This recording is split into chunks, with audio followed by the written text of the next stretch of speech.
All right, let's talk lens aberrations.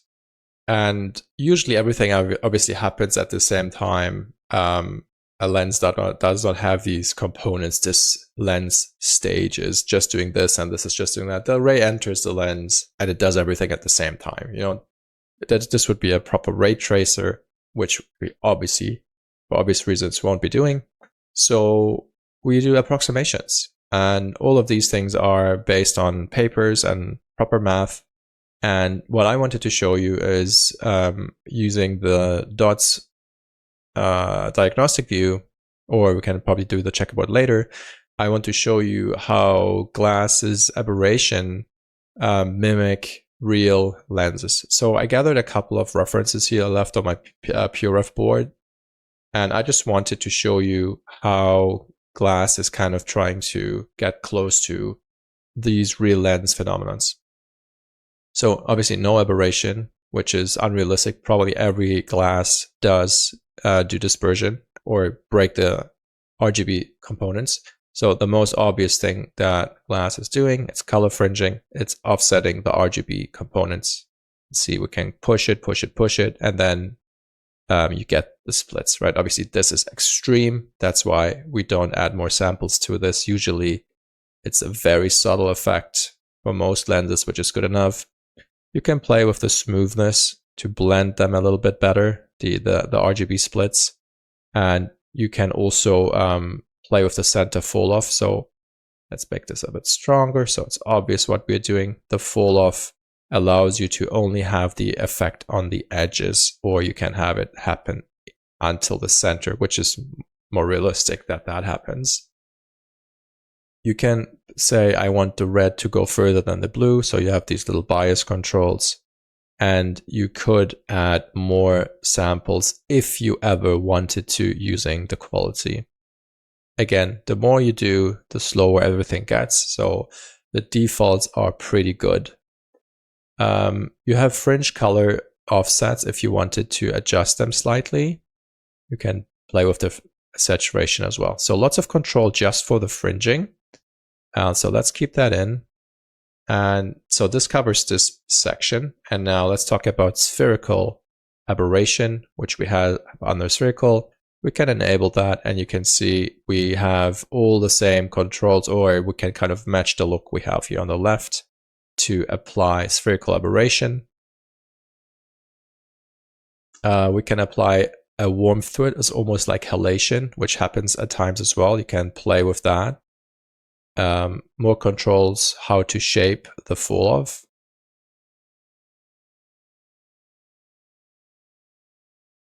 And you have color splits as well. And what this is doing, let's say turn it off and we enable fringing again. It will help, it will kind of blur different color components more than others. You can see the red will go further than the blue. This is kind of what this is mimicking. Again, it's usually very subtle, that phenomenon. And you can see with the blur that we are getting a really nice spherical glow on these guys. The warmth. So this is what spherical glow is doing. Then let's maybe have it on a little bit. And the next thing is coma. So coma, the word is coming from comet. It's essentially the lens is kind of pushing and distorting things from the center point to the outside of the lens. And they have this comet shape. That's why there's like a hot center, and then it's kind of like a meteor almost, you know, that's kind of what that is supposed to be referencing. And if I turn both off quick and I enable the coma, you can see, oh, I want to turn on fringing and push it, you can see we get that shape as well. And again, there's control, how fast, how long they go. You can play with the direction, but usually it's from the center outside. And a couple more controls, how fast it falls off and the overall shaping. And the anisotropy is just working for if you have anamorphic lenses, that's a little bit different. But this is what that is supposed to be. And the next one is astigmatism, also quite common in anamorphic lenses. It's the stretching and distorting around the lens or through depth, essentially. So if I go to off-axis and astigmatism, let's make this actually bigger again. Keep zooming in all the time. We can turn it on to 1, and you can see it's stretching towards the outside. You can play with the length if you go really crazy. And you can see the center is round, and then towards the edges, you push it out even further. And you can change the orientation. Now this is going around the lens. So that is what both are doing, and both are very common. Mumps is again a stretching, like a egg shaping from the, you can see it's pushing them up and down, and you can control this again using the mump slider here. These little controls are all meant to match a plate, and usually it doesn't, if you don't match anything, you can just play with them arbitrarily, but these are there for a reason to match specific plate elements that you might receive.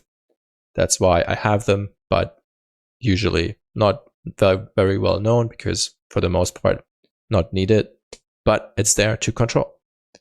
And anamorphic stretch is then pushing everything to an axis if you wanted to, and that's where these controls come into play as well. And then lastly, on the creative tab, we have a little bit of control to, play around a little bit. You can do prism, rainbow, shaping. If I push the spreading, you will see, let's go maybe crazier. You can see we are kind of doing like a rainbow spread. And again, these are, there's not really something that does it in the lens, but you can mimic that if you wanted something more interesting looking, more creative. You have these additional controls. And highlight bloom, this is something the defocus node does automatically, but if you ever were to not use that in the defocus node, you can do a cheaper version that kind of blurs highlights. And similar as this, it's just RGB splitting and the additional control. If you don't want the expensive fringing aspect, you can obviously use them also all together to just create interesting shaping here. You can be really creative with all of this. And if we now turn off the, we can first of all look at the checkerboard if you feel like it. Astigmatism usually shows really well on that, what that is doing. Coma as well, you will see that it's kind of pushing things, blurring things. Spherical does an overall blur with the warmth enabled. And now if you look back at the results, probably a more interesting one, probably anything else is better than that image. Let's maybe look at this. You can already see how it is kind of, the coma is pushing things like a teardrop almost. And again, everything is turned on to 11 to show what it's capable of doing. These are all off.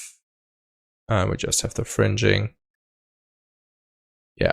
So again, if we want to show off astigmatism, you can see it's kind of like a radial blur, what people would say as well. That's what's going on here. You can change the direction again, center to the outside.